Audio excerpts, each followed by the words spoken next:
솔직하게 말해서요. 교습소 창업할 때 뭐가 가장 힘든지 아시나요? 뭘 먼저 해야 되는지 아무도 알려주지 않는다는 거예요. 모든 것이 선택의 과정이고 이 선택으로 인해서 이제 결과들을 다 내가 처리해야 되는 상황이 오니까 그게 가장 힘든 것 같아요. 사실 교습소 창업에 관련된 것들은 검색하면 다 나오죠. 그런데 문제는 언제, 어느 시점에, 얼마만큼 해야 되는지가 모든 게 다 애매하다는 거예요. 저도 그랬어요. 그나마 창업을 해본 적이 있었기 때문에 다시 창업을 할 때 뭘 먼저 해야 되는 핵심 부분만 짚고 갔기 때문에 그나마 잘 할 수 있었던 거지. 아예 모든 것들 어느 걸 언제쯤 해야 될지를 잘 몰랐다면 굉장히 헤맸을 것 같다는 생각이 들더라고요. 그래서 오늘은 실제로 창업을 준비하면서 헷갈리는 지점에 대해서 제가 말씀드리도록 해볼게요. 제가 교습소 운영하면서 이렇게 늘 신경 쓰고 있는 부분들이 있어요. 그것들을 무의식적으로 계속 점검하는데 그걸 제가 이번에 이렇게 유튜브를 찍으면서 공식화를 한번 해본 월 매출은 결국에는 상권 곱하기 유입 그리고 전환 그리고 유지 이게 돼야 우리가 이제 수익이 나는 거잖아요.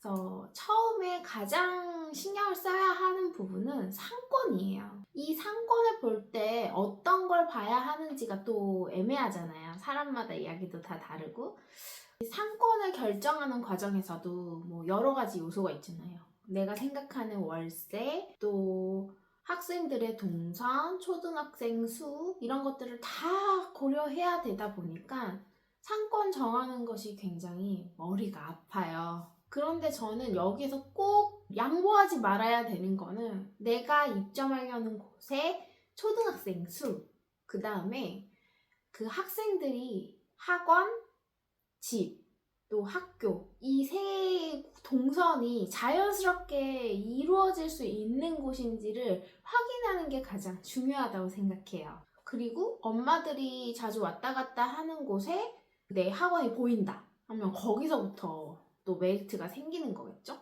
그래서 상권을 물론 생각하고 하지만 또 내 월세, 내 예산에 맞는 월세 이런 거 생각하다 보면은 진짜 엉뚱한데 결국에는 계약이 되어 있는 경우가 더러 있거든요. 근데 그렇게 하지 마시고 모든 것들을 다 체크하시고 적합한 자리에 하셨으면 좋겠어요. 이게 하고 싶은 마음에 그냥 눈치 끈 갖고 어떻게든 되겠지 하는 마음으로 도장을 꾹 누르실 경우가 있는데 그것 또한 제가 아까 말씀드린 초등학교 학생 수, 그 다음에 그 학생들의 동선 이런 것들을 다 확인한 다음에 눈치를 끈 갖고 도장을 찍으셔야 됩니다. 그 다음에 이제 제가 말씀드렸던 거는 유입이에요. 유입이란 말은 이제 결국에 내 학원이 여기에 생겼어요. 이런 것들을 말을 해줘야 되는 건데요. 홍보를 잘 하는 것보다 일단은 내가 여기에 있음을 알려줘야 돼요. 그래서 저 같은 경우는 오픈을 하자마자 그냥 현수막을 달았어요. 나 여기 생겼어요를 말하려고.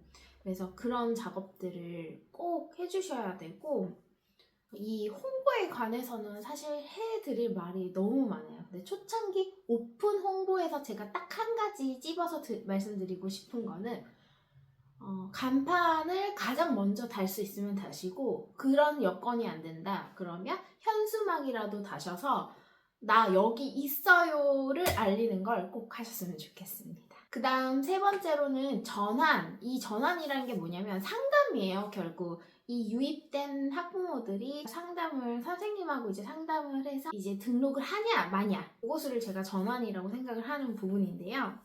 대부분 여기에서 이제 또 설명을 한다 하면 어떤 걸 설명을 하냐면요.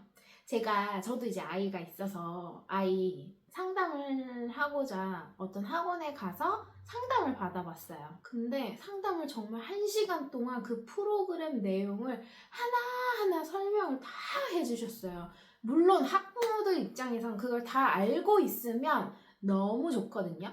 근데 학부모도 사람이기 때문에 그 시간이 지루하단 말이죠. 그래서 저 같은 경우는 이 수업이 뭐 좋고 커리큘럼은 이게 체계적이고 이런 것들을 말씀하기보다는 우리 아이가 어떤 아이이고 이 아이가 어떤 부분이 부족해서 왔는지를 무조건 체크하고 이 아이의 변화할 수 있는 부분을 나는 이런 무기들을 갖고 있다.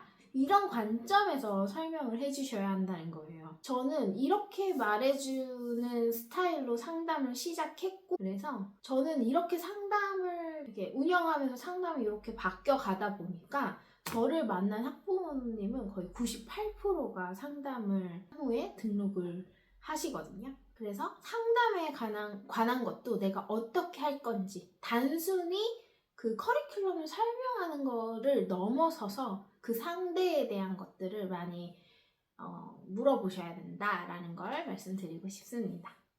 이제 마지막으로 유지 부분이에요. 유지라는 건 결국엔 재등록을 말하는 거거든요. 매출이 근데 여기에서 갈리는 것 같아요. 한 번도 이 학생들이 나가지 않고 계속 그 학생들이 계속 차곡차곡 시즌마다 쌓여왔다 하면 그 학생 수는 정말 무시 못할 거거든요. 나중에 이제 월 매출이 안 나오는 경우 결국에는 내가 학생들에게 가르쳐 놨는데 이제 아이들 이동 시기가 있잖아요. 그 이동 시기에 나가. 근데 또 들어오는 사람도 있지만 그만큼 또 나간다. 이러면 결국 똑같아지는 거잖아요. 현상 유지가 되는 거잖아요. 그래서 좀 그만두는 요소가 없도록 그 학생 관리에 대한 것들을 신경을 많이 써야 됩니다. 생각보다 한 달이 정말 금방 와요. 지금은 초창기라 너무 신경 쓸 것도 많기 때문에 그냥 큰 틀에서 상권과 유입 그리고 전환, 유지 이 네 가지 단어만 생각하면서 내가 이걸 유기적으로 잘 하고 있는가 요것만 신경을 써주셔도 성공적인 운영이 되실 수 있다고 생각해요. 이렇게 한 1개월에서 3개월 정도 유지하시고 운영하시다 보면 그 선생님들만의 노하우가 생기고 거기 안에서 또 못하시는 부분이 있거든요. 그럼 그거를 또 수정 개선해 가면서 가시면 선생님들이 원하시는 매출을 충분히 달성하실 수 있을 거라고 생각합니다.